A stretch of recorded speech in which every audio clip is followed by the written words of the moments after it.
যাদের জীবনে বিনোদনের সুযোগ সীমিত, তাদের কাছে নদীর পাড়ই যেন এক টুকরো মুক্তির নিঃশ্বাস। আর তাই ঈদ পরবর্তী সময়ে শত ব্যস্ততাকে আড়াল করে স্বস্তি ফেরাতে কুড়িগ্রামের ধরলা সেতু পাড়ে এসেছেন হাজারো দর্শনার্থী। ঈদুল আজহার ছুটিকে ঘিরে গত কয়েকদিন ধরে এখানকার পরিবেশ যেন হয়ে উঠেছে এক আনন্দঘন উৎসবের কেন্দ্রবিন্দু। ধরলা সেতুর দুই পাড়, নদীর তীর এবং বাঁধ জুড়ে নানা বয়সী দর্শনার্থীদের আগমনে মুখরিত হয়েছে জেলাবাসীর সবচেয়ে প্রিয় এই বিনোদন কেন্দ্র। ঈদের ছুটিতে অনেকেই বেড়াতে এসেছেন, একটু একটু অবসর সময়টা ভালোভাবে কাটানোর জন্য। এখানে নৌকা আছে, স্পিডবোট আছে, তো বাচ্চাদের অনেক খেলার সামগ্রী রয়েছে এখানে আছে। তো নৌকাতে ঘুরলাম একটু, তো ভালোই লাগলো। স্পিডবোটও আছে, নৌকাতে ঘুরলে 20 টাকা করে নেয়, স্পিডবোটের নিচ্ছে 50 টাকা 60 টাকা করে একজনের, একটু ঘুরাই নিয়ে আসে। তো এই সময়টা মানে অবসর সময়ে খুব একটা ভালো একটা সময় কাটানোর একটা জায়গা।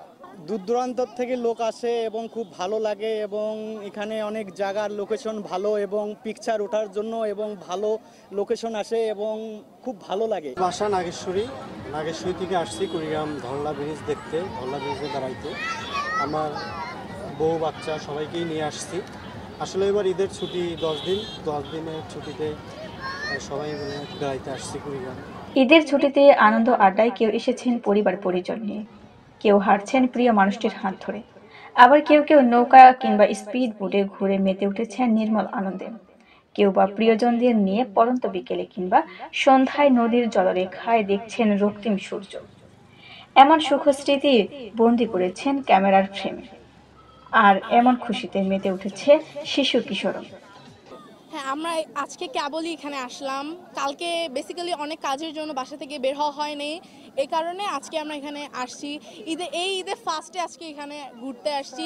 কেবল এইদিকে ঘুরতে আসলাম, তারপর আরও ওইদিকে যাব, উপরে আছে আরও ওইদিকে ঘুরতে যাব, দেন তারপরে দেখবো কেমন লাগে।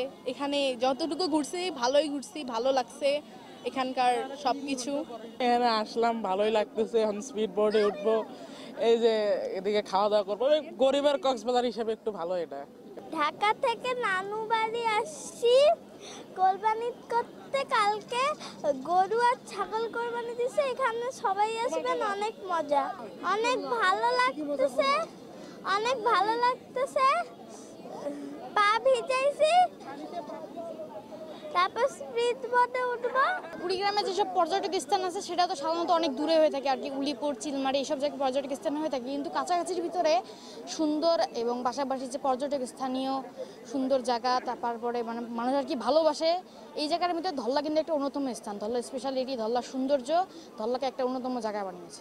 ধরলা সেতু পাড়ে এই বিনোদন কেন্দ্রটি হয়ে উঠুক দেশের পূর্ণাঙ্গ এক অন্যতম পর্যটন কেন্দ্র, এমন প্রত্যাশা দর্শনার্থীদের। আতিকুর রহমানের রিপোর্টে শান্তনী পাহান, এনকে টিভি।